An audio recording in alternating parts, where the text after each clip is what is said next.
نحمد و نصلی علی رسول الکریم اما بعد اعوذ باللہ من الشیطان الرجیم بسم اللہ الرحمن الرحیم۔ 11ویں کی حقیقت 11 ربیع الثانی شیخ عبدالقادر جیلانی رحمہ اللہ کی وفات کا دن ہے۔ اس روز ان کے ساتھ عقیدت کے دعوے دار 11ویں کے نام سے ان کے لیے نیاز دیتے ہیں، یعنی ان کے نام پر صدقہ کرتے ہیں، جس طرح کہ اللہ تعالیٰ کے نام پر صدقہ کیا جاتا ہے۔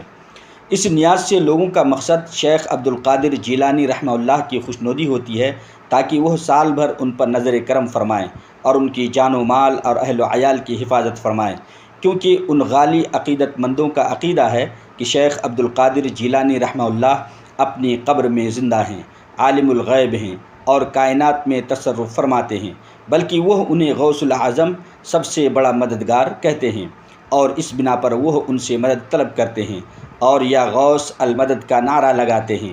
شیخ عبدالقادر جیلانی رحمہ اللہ کے متعلق یہ سارا عقیدہ صریح شرک پر مبنی ہے، کیونکہ کائنات میں تصرف کا اختیار، عالم الغیب ہونا اور نفع و نقصان کا مالک ہونا صرف اور صرف اللہ رب العالمین کے ساتھ خاص ہے۔ اللہ تعالیٰ فرماتے ہیں بسم اللہ الرحمن الرحیم، عالم الغیب والشہادۃ فتعالی عما یشرکون۔ ترجمہ: اور وہ اللہ غیب اور ظاہر کو جاننے والا ہے اور لوگوں کے شرک سے بلند و بالا ہے۔ سورۃ المؤمنون آیت نمبر 92۔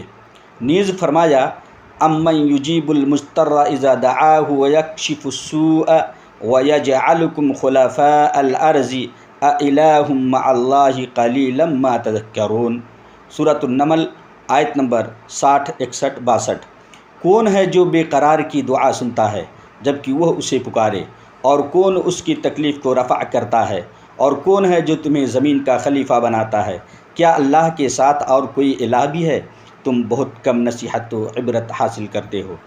جب شیخ عبدالقادر جیلانی رحمہ اللہ کے نام کی 11ویں کی بنیاد ہی باطل ہے تو 11ویں خود بخود باطل ہو گئی۔ خود فقہ حنفی میں بھی اس کی صراحت موجود ہے کہ نظر و نیاز عبادت ہے، اس لیے یہ کسی مخلوق کے لیے جائز نہیں۔ اگر کوئی ایسا کرے گا تو کفر کرے گا۔ در مختار کی مشہور شرح المعروف فتاوی شامی میں اس کی شرح یوں کی گئی ہے، یعنی اس نظر غیر اللہ کے باطل اور حرام ہونے کی کئی وجوہ ہیں۔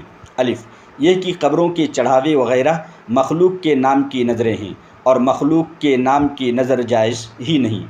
با، اور یہ کہ جس کے نام کی نظر دی جاتی ہے وہ مردہ ہے اور مردہ کسی چیز کا اختیار نہیں رکھتا۔ جیم، اور یہ کہ نظر دینے والا شخص مردوں کے متعلق یہ عقیدہ رکھتا ہے کہ وہ اللہ کے سوا کائنات میں تصرف کرنے کا اختیار رکھتے ہیں، حالانکہ مردوں کے متعلق ایسا عقیدہ رکھنا بھی کفر ہے۔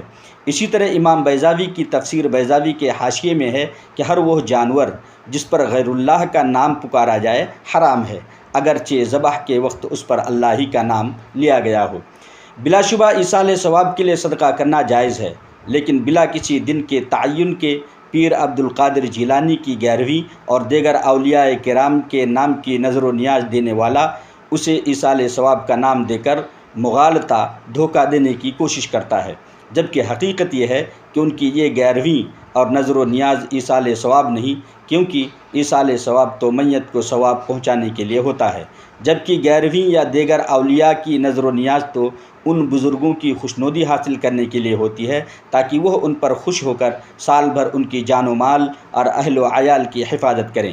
بعض لوگوں کو تو یہ کہتے ہوئے سنا گیا ہے کہ ہمارے مال و متاع اور تجارت کی حفاظت اور اس میں برکت کی وجہ ہمارا پابندی سے 11ویں کرنا ہے، اور کسی سے سنا گیا ہے کہ ہم نے ایک سال 11ویں کرنے میں سستی و غفلت کی تو اس سال میں ہمیں بہت مالی نقصان ہوا۔ بہرحال 11ویں کے نام پر دیگیں پکائی جائیں یا جانور ذبح کیا جائے یا بغداد کی طرف منہ کر کے پیر عبدالقادر جیلانی رحمہ اللہ کے نام کی صلاۃ غوثیہ پڑھی جائے یا 11ویں کے جلوس نکالے جائیں، وہ ایصال ثواب بالکل نہیں۔ حقیقت یہ ہے کہ شیخ عبدالقادر جیلانی رحمہ اللہ کی وفات 6 صدی ہجری میں ہوئی، جبکہ وفات کے بعد کئی صدیوں تک 11ویں کو کوئی نہیں جانتا تھا۔ علاوہ ازیں پاک و ہند کے علاوہ کسی بھی علاقے میں 11ویں کا کوئی تصور نہیں، لہٰذا ایسی نظر و نیاز کی دعوتوں میں شرکت سے اجتناب کرنا چاہیے، اور اس کی حقیقت سے لوگوں کو آگاہ کرنا چاہیے۔ اللہ تعالیٰ سے دعا ہے اللہ تبارک و تعالیٰ ہم سب کو بدعات، خرافات، رسم و رواج سے بچنے کی توفیق عطا فرمائیں، آمین یا رب العالمین۔